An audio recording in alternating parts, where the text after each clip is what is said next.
Testing one, go, go. Are we record? Yes, we are now recording. Hey guys, it's Donald the Solo RPG guy here coming back at you with another video. And today we have something special. I am conducting my first interview with this lovely young lady. So lovely young lady, why don't you introduce yourself and tell us who you are and what you would like to tell a bunch of solo RPG players. Yeah, hi everyone. My name is Christina Stiso. I work for Oddfish Games, and I guess the product that, or the thing that we're here to talk about is the Radiance Adventure Engine. That is exactly what we're going to talk about, because one thing I've noticed in the solo RPG community is that, okay, we'll mention Mythic, because Mythic's the elephant in the room. Everyone knows Mythic, but when they get the adjective, noun, whatever combination, they still have difficulty progressing the story.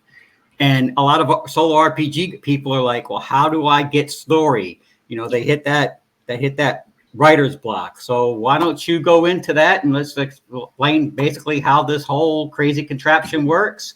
And as we run our mouths on occasion, I will put up an overlay of a card so you guys can see what we're talking about, so it don't sound like we're talking about like a foreign language or anything. And I'm just gonna let this lovely young lady take it. So Christina, take off. What exactly is this thing? So Radiance, the whole Radiance sort of system here it's a tool that we being myself and Mike Howlett, the owner of Oddfish Games, had been working on for a few years. But basically, it's a system that allows you to run and sort of structure narratively engaging solo RPGs. At least that's the core idea. And the way that it works, the way that it sort of goes through this is using cards. So basically, rather than just being random generation, though there is some random generation, we have these story stages. You just saw one of the story stages come up. We have a couple different story structures if you go through the entire Radiance. So there's the basic one in Radiance General, which is following generally, it's a modified version of the hero's journey. So a very, very common narrative arc. So, drawing from Joseph Campbell and Maureen Murdoch, if those names mean anything to you. But, not drawing specifically from them, but based upon that idea of, so, but basically, those cards structure sort of the general stakes or the general action of the narrative. So that in this stage, if it's the first stage, stage one, this is where the action is building, and it gives you a bunch of prompts that let you sort of structure the narrative sort of in a way that's fulfilling.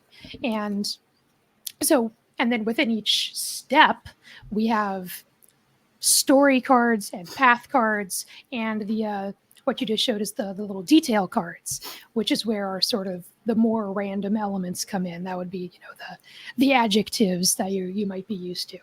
But because it's based around these sort of structure, so the idea of the story and the path within the story, and then the story within the sort of the overarching narrative, it sort of leads to something that is structured without being sort of constraining, is sort of the hope, because a lot of this was based upon a structure to help write novels.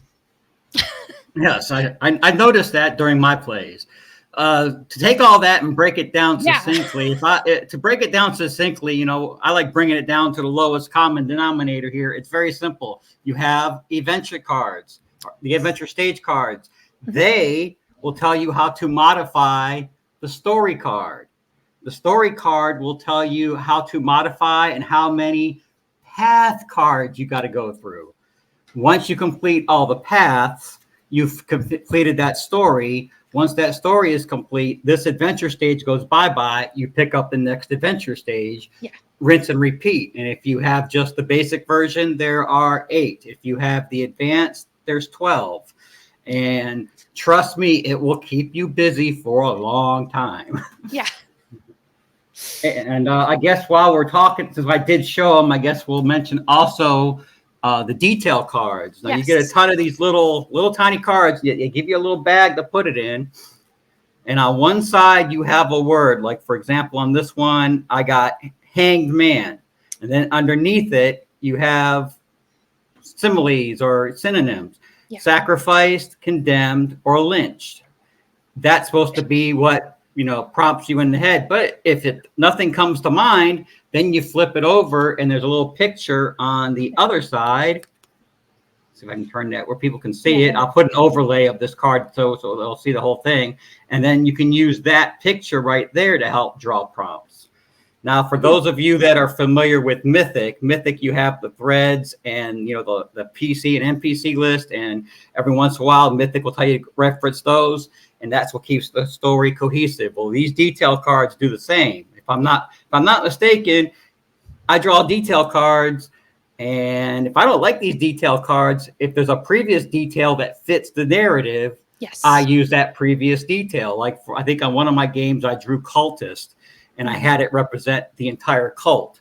Yeah. And then later on, when I actually needed a person, an NPC, I actually had a cultist, an actual NPC cultist to deal with. Yeah. So, yeah, the detail cards allow you to sort of keep track of stuff throughout. So like I pull back in detail cards all the time, but it's kind of a fun system because each of the story cards and the path card has kind of it's not quite like a Mad Lib, but it has blanks. So right. It's a general structure and you fill them in with the detail cards, and they're meant to be evocative. So like I really like the combination of the words on one side and the art on the other side, because it leaves a lot of room for narrative creativity. And I will point out, not only do all the narrative cards seem to have original artwork, but apparently the path cards and the story cards also all have original artwork. So those of you who like collecting role-playing stuff just for the art, well, you've got plenty of art to choose from. Yeah, we got a really great artist, Tithi Laudthong. I'm not sure if I pronounced that correctly, but his art is amazing, and it's featured throughout the system. It's all original art by this creator. Great, that's awesome. All right, let's see. We also have. I watched Mike's video, and he's like, "Oh, I forgot this. This is very important. So let's go ahead and make sure we don't forget it." We also have action cards. And the most important action card would be the test action card. Well, the most important is going to depend on which system you're playing.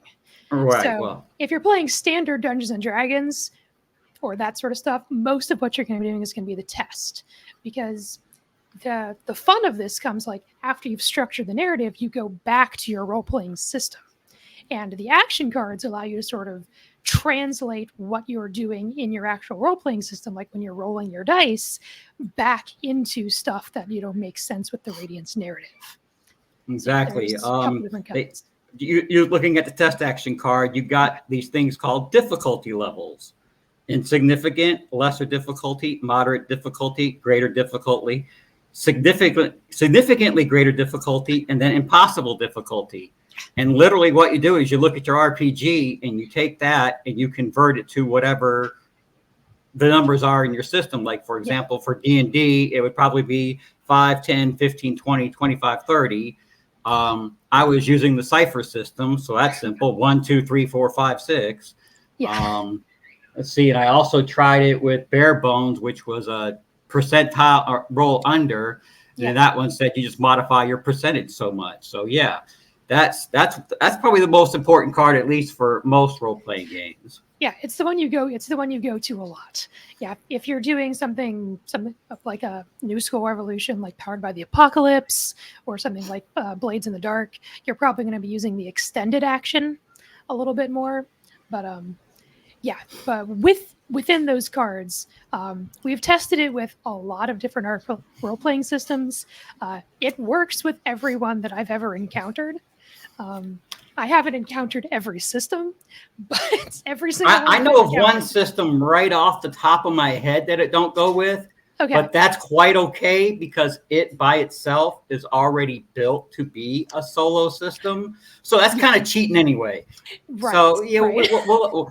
Iron Sworn, we thank you. but we're, because there you only got the 3 stages, Yes. failure, weak hit, and strong hit. There is no, Right. and given how the dice mechanics work, there's really no way to stretch it out to 6 different levels of difficulty. So Iron Sworn will let you slide only because you're already solo. Yeah. Yeah, we'll let that one Yeah. slide. We don't really need an extra system to solo with a system that's already designed for solo. Exactly. I have actually used the Radiance cards with Iron Sworn and those sorts of things. You use a lot less of the system because you just don't need that built in. But I will still use like the story cards and the path cards just to sort of give me ideas about where the story's Right. going. Well, yeah, that part, it goes with every role-playing game yeah. out there. It don't matter whether you're playing a fantasy game or a sci-fi game or an Old West game. You just got to change it to fit that genre. Yeah. All right, let's see. What else we have?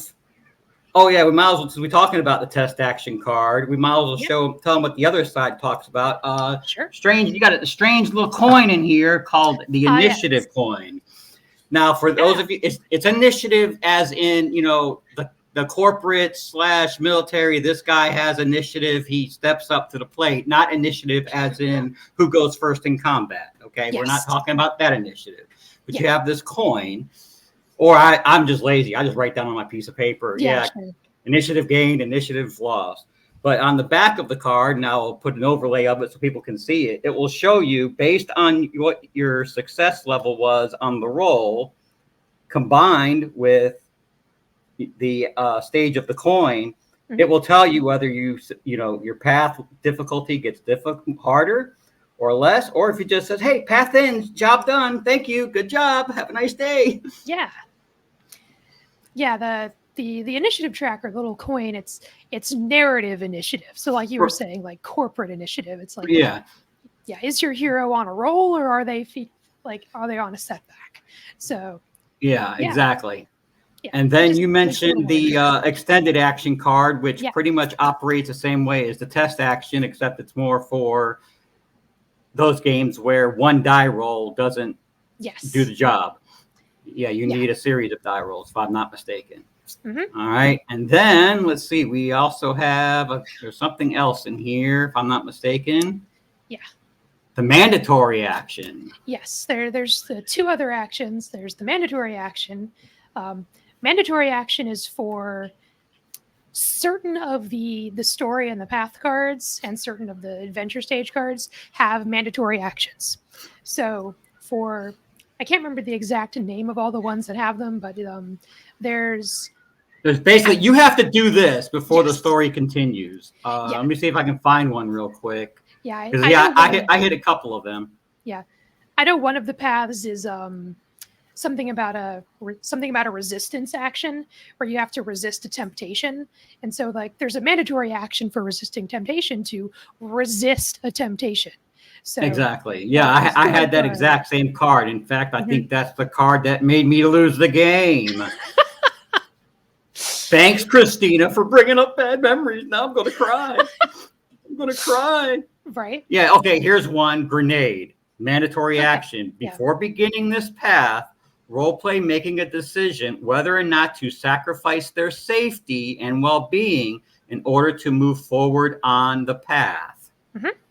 And it even says, if you choose to avoid this danger, you abandon this path. And draw a new path with a complication, which I assume will be the next card we talk about. Probably, yeah. Oh, wait, is there any other of these other weird cards? Yeah, there's initiative. Oh, yeah, initiative. This one saved my butt once. So, we might as well talk about that one. Go ahead. What can you say about that one? The initiative action is meant to represent sort of actions that the hero or the player might take to prepare. So it's like, I'm not trying to necessarily advance the story or advance the narrative down the path, but I'm just taking this extra action to sort of ready myself. And there's 4 different ways to go about it. Most of them don't require you to make a roll. Most of them are like sacrifice something in order to regain initiative, or sacrifice initiative in order to gain some other sort of advantage. But basically it's helping you set up, because I know when I'm running games, my players are always going through sort of tons and tons of convolutions sort of set up everything to make sure it's all set up correctly. And that's what the initiative action is sort of meant to encapsulate. Yes, it says here, like, okay, there's preparation where you sacrifice the initiative token, you flip it to initiative loss, but you get, some type of little bonus here. Yeah. Sacrifice where you said, you lose something meaningful. Expediency, you just choose to ignore all the consequences and just run through it. And reckless, you can gain initiative by acting rashly, unpredictably, or with speed. That one saved my butt once. I do that a lot. So I make a lot of reckless characters. I didn't want to make them reckless, but based on what was happening at the time, that was my only option. It was desperate measures, desperate means, the whole situation. So it's like that's where good stories come from, is when the heroes are sort of on their back foot. They're not really sure what things are going to go. So a lot of this is meant to push towards good storytelling. Exactly. And so far, it's done the job for me, because that was one of my problems, trying to come up with new stories. I've been gaming for over 40 years. So trying to come up with new ideas, like, I've done this a million times already. I need something different. Yeah. This has helped me out a lot. Yeah. I love this. It's got the random elements, but it's also got the structure. It's a really great mix for me personally. Right. So same here for me. I mean, I love the system. It's taking over a few of my other preferred methods. So, I mean, I've been having fun messing around with this. That's why I just wanted to get in touch with you, because there's not enough on the interwebs about it. I mean, I only came across like 4 or 5 videos, 3 or 4 of which they were all on your channel. And then there was like one guy who was showing off the Kickstarter from a year or so ago. And I'm like, it's a Kickstarter. I'm not going to pay attention to it, because most Kickstarters, they fulfill the, to the Kickstarter people, and they never go to retail. And then when I saw it in retail, I'm like, hey, I found me a new toy finally. Yes. Yeah, we're very much want to get the word out there, because we're a very small company. We don't have the resources to, like, pay for all that high class marketing that everyone else has. Actually, if you want good sales, you should have contacted me, Artichoke Dip, Cavern de Lincas. When I first started my channel, there was almost no one doing solo on the YouTube. There was like 2 people at the time, and I learned from them a little bit, and then I figured out some of my own. Now it's like, you can't go to a Kickstarter without the people saying, we want a solo version. It don't matter if it's a board game, a card game, a role-playing game. Everyone, it's like, okay, no one wants to be sociable anymore. Okay, we all want to hide in our little corners and do our thing. So, okay, bring out a solo version. And this was like, when I saw this, I was like, why didn't they tell me about this before? Yeah, I know. All right, so you know who to contact when you all make your next expansion, okay? Yeah, next time. I'll happily test it out for you. Awesome. I'll even pay for it. I don't care, because I'm one of those people, I don't like getting, the freebies and sounding like I'm a sales pitch because somebody gave me something free. I'll be like, what you got? Is it good? Hold on. Christina, do you recommend this thing? Oh, yeah. I'll be right on it. Awesome. All right, now let's touch on this card, the complication card. Yes. That's the card you don't want to see, usually. Right. Yeah, it's the card your hero doesn't want to see. So complications. This is the essence of narrative, and the essence of sort of interesting narrative is complication. So we have 2 different complication cards, one for the paths and one for the stories. Well, actually, it's all on one card, because y'all were quite creative and put story stuff on one side and path stuff on the other. So you saved on a bunch of cardboard. Yes. So basically, when things don't go your way in the narrative, so like you fail a roll, you have to abandon a path, usually this makes things harder. This is how we sort of do things in role-playing games. And the complication card gives you some guidance. So it gives you a list of some ways to make things more complicated. You always have the option of sort of ignoring the card and choosing something that, fits narratively. But for people like me that often, want some suggestions, the complications sort of gives you some ways.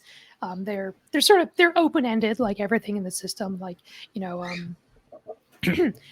more people show up. Guards are called, something like that. Just the difficulty of the rolls increase. Just general. Actually, I had that problem.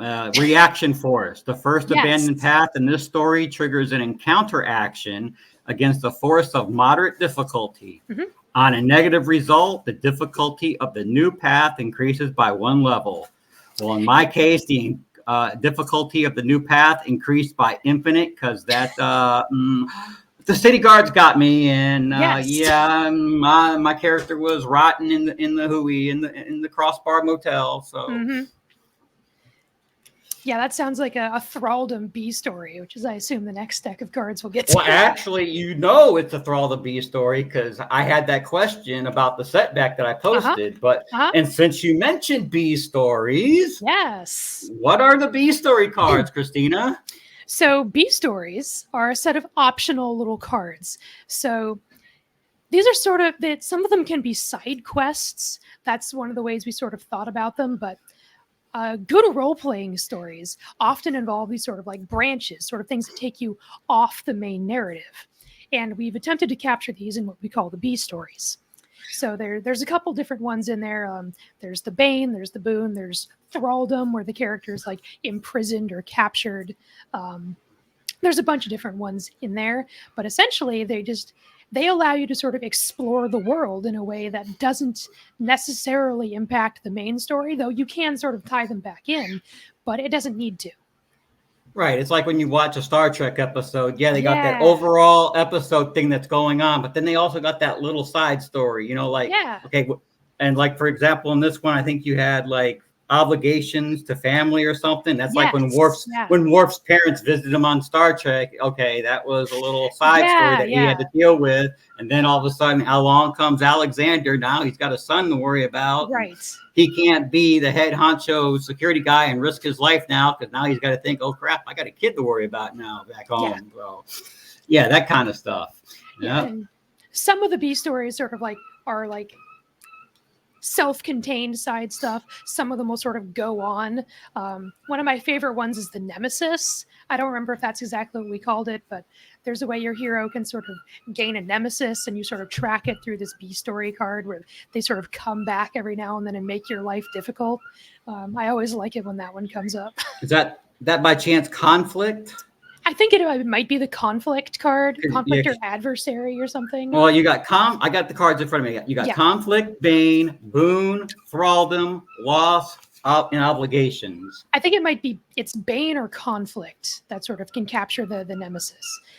We went through tons of different names for these cards throughout the design process, so I often will substitute old names. I tried designing my own game, and I had different. That's why I decided, when I do this interview, I'm gonna make sure we at least have these cards right here in front of us. Thank you. Because that's the best reference of all. Like I said, I've never interviewed anybody. I don't know if you've ever been interviewed, but at least, hey, we're gonna get this act together. I'm gonna make sure.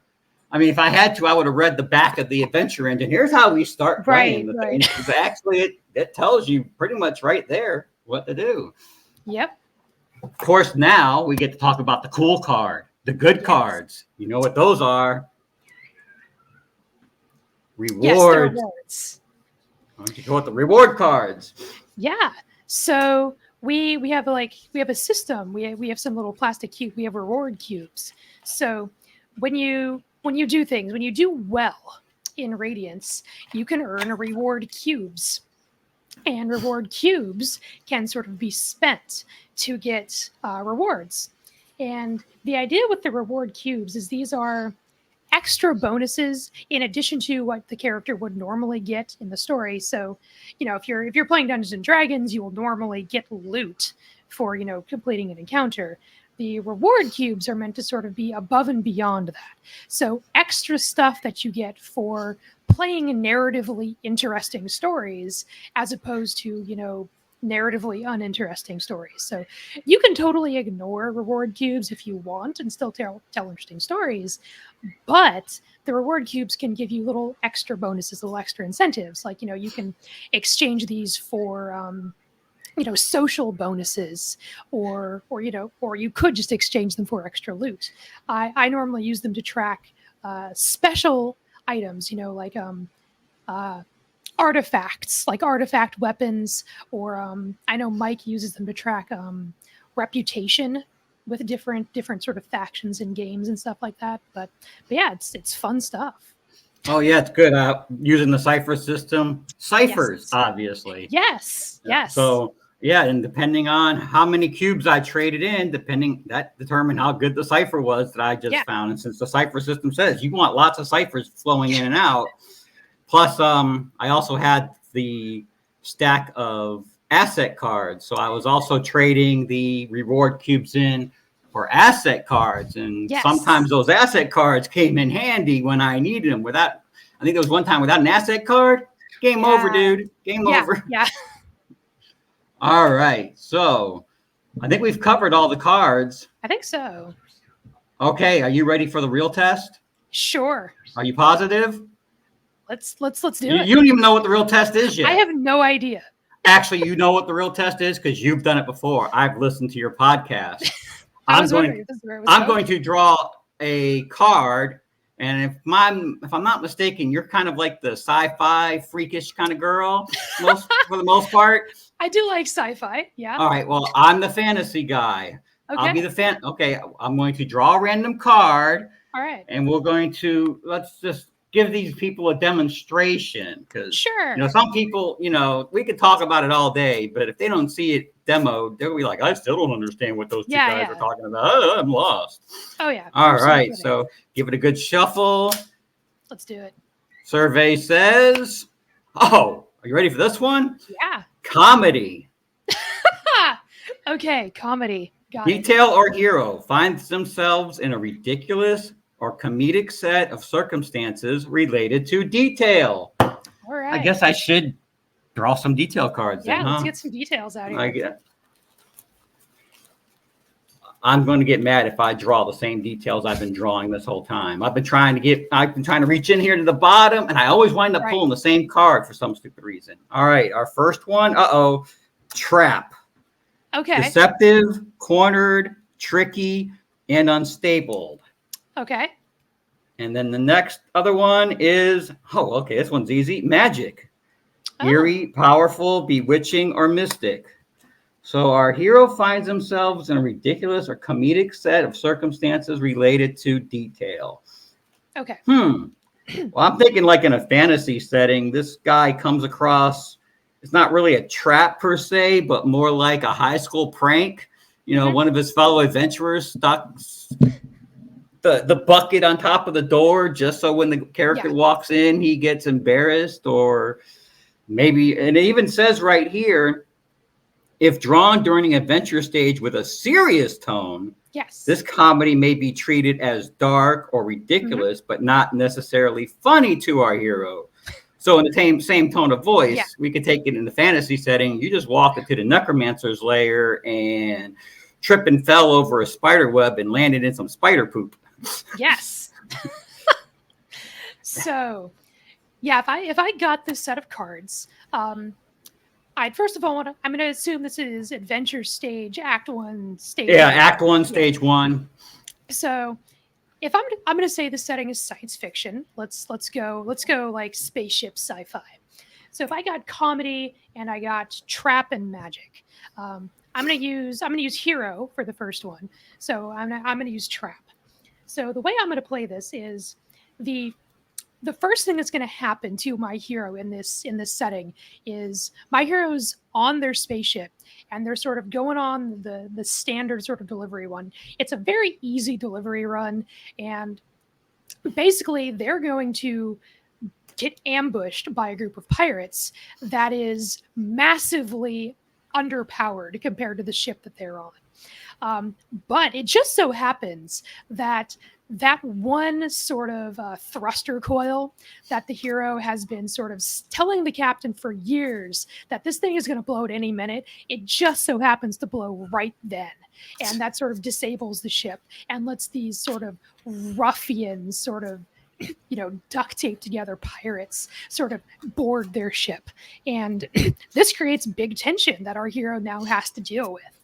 And that's how I'm going to set up that story. And that's how you're going to set it up. All right. Yeah. Well, according to this card, when drawing paths, you may draw 2 and choose 1. All right. And I'll be a gentleman and I'll let the lady choose. And watch her make my life difficult. That's okay. All right. The first card on our paths is Save the Cat. Yes. I got this one too before. Save the cat. Our hero must overcome detail, an obstacle that threatens a pet, friendly beast, or equivalent. Yes. And it starts with the mandatory action. There, see? Performed at the end of this path once resolved. That's the one where I think after you do, you got to try to convince the pet you're his friend. Probably, yeah. That's how it ended. But as far as the actions, we're starting at greater difficulty. Oh, well, before we go any further, I guess because there is a detail listed there, don't we have to draw another detail and then we get to choose whether that detail is worthwhile or we can stick with trap, because I think we both stuck with trap. Oh, okay. The detail is joy. Ecstatic, blissful, elated, or delirious. Okay. Read the storyline for Save the Cat for me here so we can madly Save the cat. Okay, yeah. Our hero must overcome detail, an obstacle that threatens pet or friendly equivalent. Or the other path.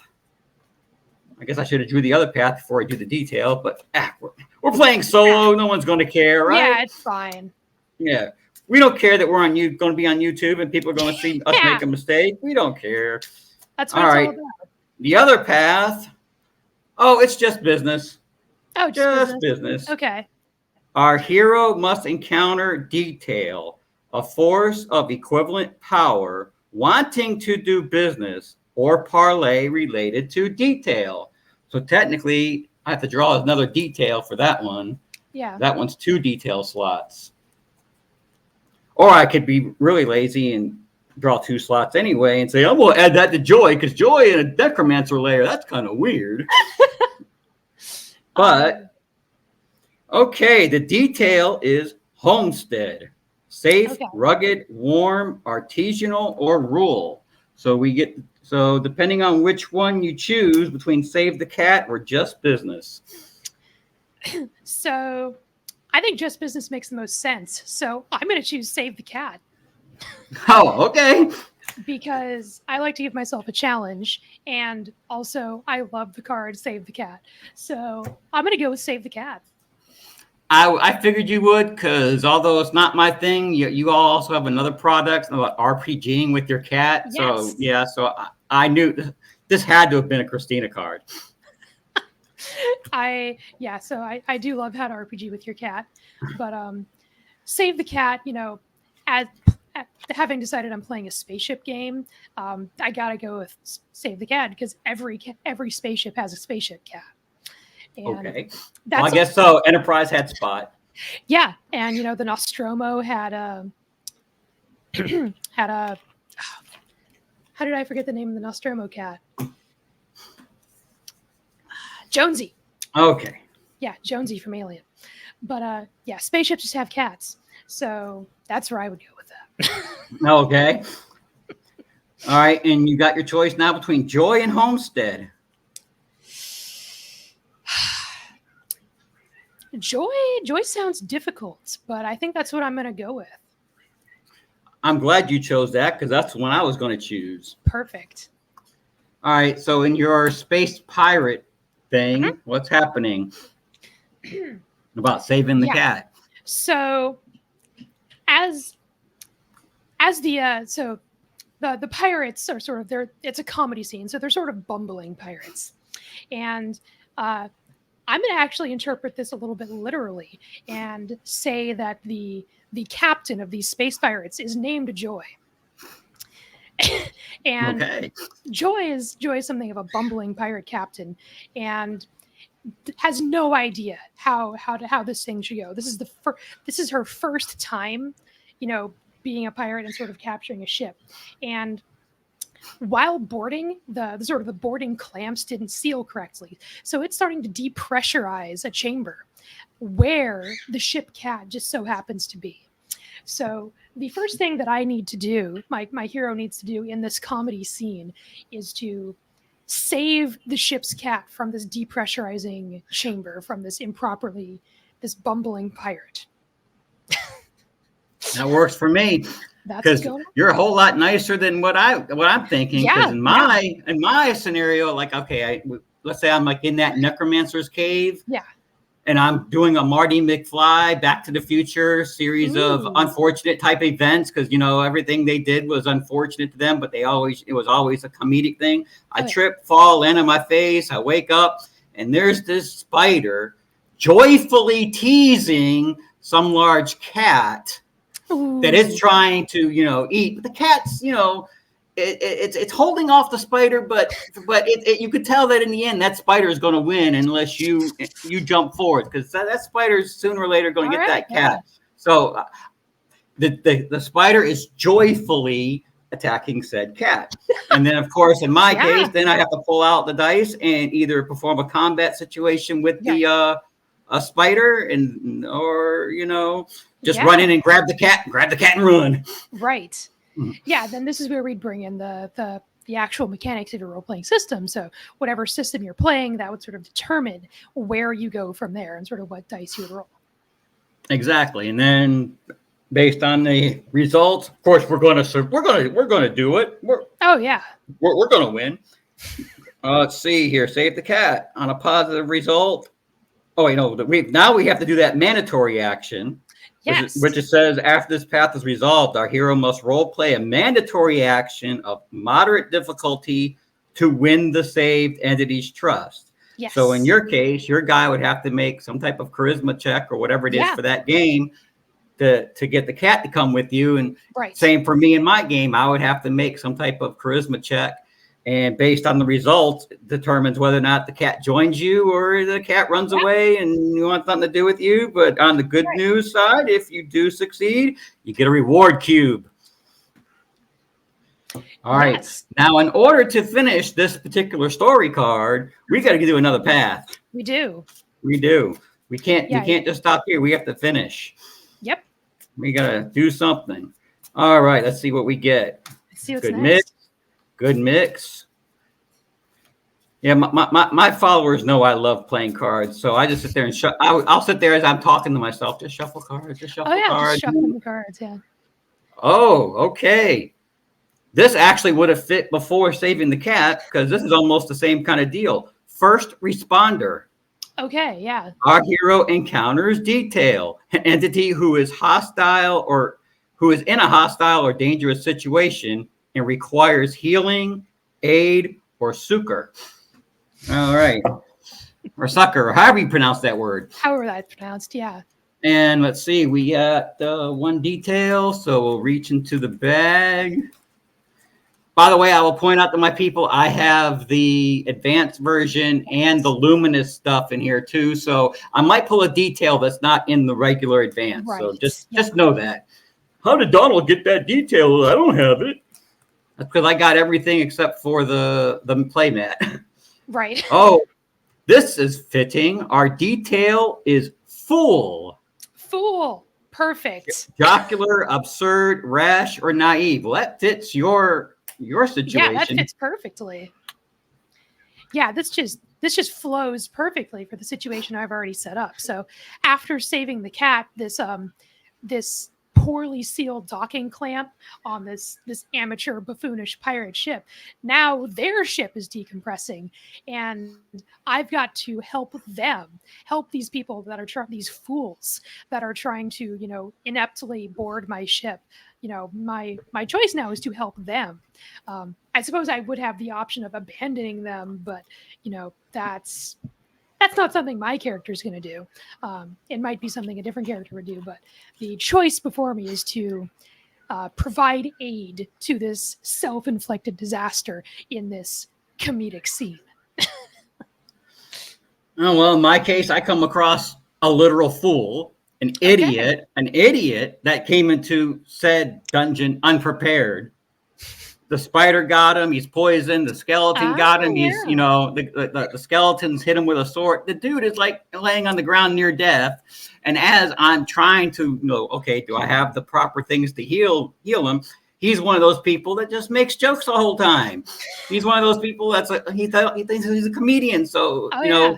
sort of like that scene from the first Conan the Barbarian when Conan came across whatever that archer's name was up against the wall. Yes. Oh, what are you doing here? Dinner for Wolf. Yeah, this Yeah. guy is Yeah. like dinner for Spider. Yeah. Yeah. Okay, or they don't eat, but the skeletons may have got hungry. Maybe. Zombies want brains. Zombies want brains. Yeah. There we go. So again, we would play this out Yeah. again using our RPG rule set. Hmm. And then because we completed the 2 required paths, Hmm. that story would complete, and then we just move on to Yeah. the next stage. Yeah. And that's one of 8 stages in the regular set. And just to throw it out there, if we had happened to fail one of those paths, we would have just moved. We probably would have drawn a second path, and we would have had to do a little bit more. It probably would have been a little bit more difficult, but this would symbolize if your hero fails, things get a little bit harder, but you can still sort of pull your irons out of the fire if you do well enough. And this has happened to me more than enough. All sorts of times I fail paths left and right, and So that's do just I. the way it goes. Sometimes it goes. Actually, somebody posted in my Facebook group that they were using the Radiance engine with 5th edition, and they literally rolled 3 1s back to back. And you're like, boy, I hate this game. I'm like, are you talking about Radiance? Talking about 5e? What are you talking? You just rolled 3 natural. I'd hate the game too. But to go with what you're saying, yeah, it says right here. I think it actually says it the same. Yeah, almost word for word. If the difficulty of this path increases to impossible difficulty, it must be abandoned. Yeah. Draw 1 new path and add a complication and resolve it instead. And then this one says the exact same thing. And there's also, if you fail, you draw a new path and face consequences. Mm-hmm. So if necessary, we draw another path and then look at the complications list on the paths card. And we got our options to, it's a hard thing, one shot, rocky road, casual chain, blocker. Causal chain, yeah. Causal chain. Okay, yeah, I'm not in the bright nights. I misread that all the time too. Don't worry. Scary guards. So yeah, there's a whole list of complications now we would add to the next card. And then we hopefully will succeed. And if not, we rinse and repeat until we get the job done. Yeah. And, failure is not necessarily the end of the road. Like there are certain points, there are certain paths, there are certain story steps where it does say, like, if you fail here, you fail the game. But generally speaking, that doesn't happen all that often. It just makes things more difficult. And failure is what makes narratives interesting. So the hope is that, this helps you accept failures a little bit more because, it's not the end of the road. It's just a chance for something more interesting to happen. It's just a bump in the road. Yeah. Yes. I mean, who would have want to watch Lord of the Rings if Bilbo just, Frodo walks out the Shire, walks to the mountainside, throws it in there and walks away, and no one who'd want to read that book. Yeah, Aragorn says, "I'll destroy it right now." That's not interesting. It's not interesting. So it's the failures and the difficulties that make stories good. Yes, it is. And this tool, like I said, a lot of people are looking for ways to develop story. This is one way to develop story because we got 8 adventure stages in the base set. You add 4 more for a total of 12 in the advanced set. Plus, I don't even know what else came in the advanced set and whatnot, but you have the advanced also has different story structures. So it has storyteller. It has storyteller. See, I have the cards in front of me. Storyteller mode, which has quite a few. The coming of age story. The ensemble cast, playing more than one hero. And The final moments. Oh, Yes. I'm dying. There's Oh, the Japanese story structure. Japanese story structure. Forget. I'm not even going to try to pronounce that one. And then there's the investigative story structure. Yes. So for those of you who want those type of things, get the advanced set as well. All right. Have we covered everything? I think so. We covered everything in the base set. That's Everything at least in what the I want. basic. There's a couple Yeah. other things in advanced, but yeah, that's everything in the basic. Yeah. Well, I'm gonna tout this for the advance because some people might be interested in it, and that is Yes. if I can get to it, the NPC dice. Yeah. The NPC dice, they give you personality, stress, which I assume how the PC is going to act when they're under stress. Yeah. Their agenda, their mood, and what happens, strange behavior. So if you're looking for ways to flesh out an NPC, get the advanced set. The NPC dice are worth it as well. Yeah, it's another way to add a little bit of randomness to NPCs. You can also use them to set up randomized encounters a little bit. So if you have your NPCs, how is this NPC going to react? You can roll like set up on the stress dice because they're under stress, or roll on the strange encounters dice if they're going to do something weird. So it's just an extra level of fun to the solo experience. Yes, it is. All right. Is there anything else we need to touch on? Anything else you want to add? Because I think we covered everything that was in the base set. So, I think that's everything so far as the solo role-playing system. The only other note I would add is that you can also use these for group play if you do happen to be someone that solos and group plays. I know this is focused on solo, but yeah, we do have some group players. As a matter of fact, a game shop that was 10 miles away from me, but miles have been 100 miles because traffic is like, horrendous. I mean, literally to go 10 miles, it would take me almost 2 hours on a regular daily basis. So no point in going. Well, they closed down and they moved. They're literally less than a mile away. Nice. I'm like, oh snap! I can play in a group again. Yeah. So I'm gonna scope that out and see if there's any good players. But yeah, you're right. This is a great tool. Most solo tools can go both ways anyway. I mean, if you're playing it with yourself, it can be easily adapted with other people around the table. I mean, 5 minutes before session begins, you flip a card, you flip a detail. Oh, I'm good. You flip over. If you might have to spend a few minutes writing up an NPC or a monster or something, and ready to go. Yeah, it's one of my favorite GM tools. Like I've just basically been using Radiance. I haven't had to do any prep work for my games since I started using Radiance. It's great it makes it fun for me as a GM because I don't really know where the game is going necessarily when I start. Right. So it's just a little bit of fun. It makes it more fun when you as a DM don't even know which way it's going. Yeah, it's great. I mean, because I hate those railroad DMs. You will do it this way and that. No.